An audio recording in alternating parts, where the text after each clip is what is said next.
வணக்கம் நண்பர்களே, இன்னைக்கு நம்ம இந்த வீடியோவில் என்ன பார்க்க போறோம்னா, துபாயில் புனித ரமலான் மாதத்தில் நிகழ்த்திய சிறிய போக்குவரத்து குற்றங்களுக்கு மன்னிப்பு வழங்கப்படும் என துபாய் அரசு தெரிவித்துள்ளது.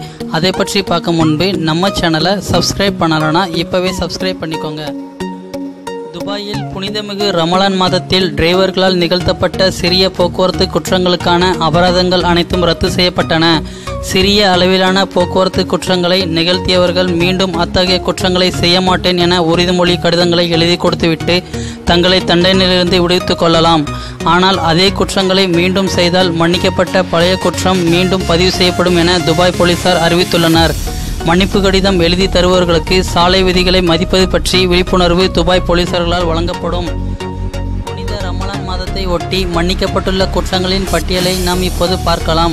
அதாவது, வாகனத்தை ஓட்டும்போது மொபைல் போன் உபயோகித்தல், காலாவதியான வாகன உரிமத்துடன் வாகனத்தை ஓட்டுதல், போக்குவரத்திற்கு இடையூறாக வாகனத்தை நிறுத்துதல், எத்தகைய காரணமுமின்றி சாலையின் நடுவே வாகனத்தை நிறுத்துதல், இரவு நேரத்தில் விளக்குகள் இல்லாமல் வாகனத்தை இயக்குதல், இத்தகையான குற்றங்களுக்கு துபாய் அரசு மன்னிப்பு வழங்கப்படும் என தெரிவித்துள்ளது.